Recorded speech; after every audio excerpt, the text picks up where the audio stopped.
There's a lot of science, but I'm told time and time again there's a lot of art to it as well.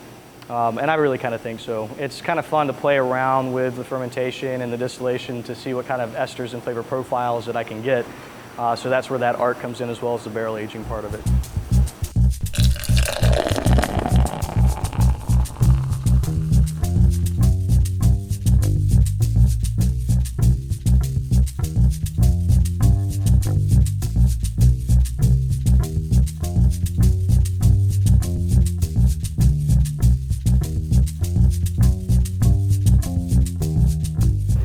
Taken an old building that's sitting vacant for 12 years, it's revitalized it.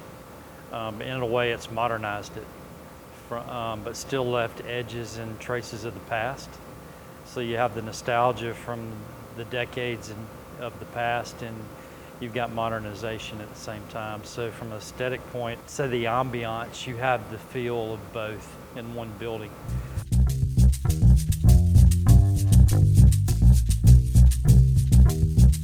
We sort of took that metaphor for a mysterious, underground, undiscovered river and chose to take the metaphorical journey, adventure, challenge concept. And so what we try to espouse as a brand is to inspire people to take on the things that challenge them, to face your fears, and to celebrate your accomplishments with a toast of our spirits. So has a little bit to do with the legend in Birmingham, but more to do with what we represent as a company.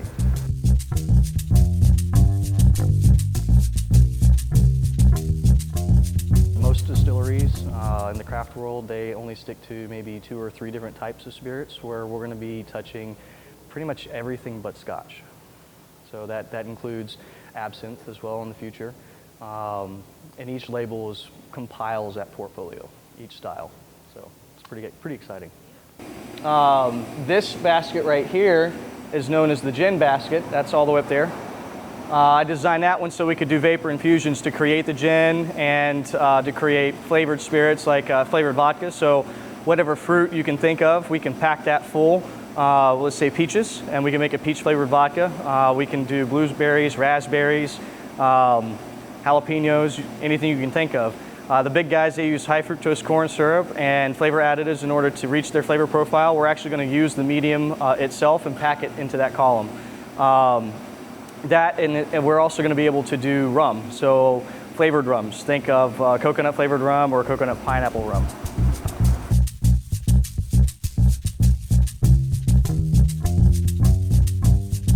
We want to use local farmers. You know, we donate our grain, our spent mash to local farmers, and they come in and pick it up. Also with our bar, I mean, we're going to be kind of strict as trying to recycle everything that we can, reuse, repurpose. Rather than use plastic straws, we'll use paper straws if we can. Start out just that little, and I think educating the Birmingham community about the importance of sustainability and kind of just recycling and keeping that in the front of your mind while you're doing your daily activities. I've always loved craft beer, craft liquor, and stuff like that. I kind of have a local mentality. I went to school for environmental conservation, so it's really important to me to care about the environment, take care of the environment, and incorporate that into my daily life as well as my profession. Pretty much just really started enjoying beer and starting to learn about how it's made and the process behind it, and knew that that's where my passion would lie. And if I got lucky enough to get a job in it, I would never have to work another day in my life, so I kind of pursued that. Great, and I have dogs that I go hiking and backpacking and camping with. I've been classed by my peers as one of the foremost experts in whiskey of the world. I've picked over 2,000 barrels of distilled spirits, and I've done probably over at least 1,000 seminars of whiskeys of the world. You'd be surprised at what you'll learn from a distillery. You know, I've toured, I know every master distiller in Kentucky personally.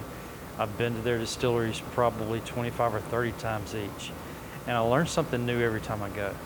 There was one day in the distillery that I was working at, I was covered head to toe in mash, and I realized that I didn't want to do anything else for the rest of my life. So I will always do this. I will die doing this.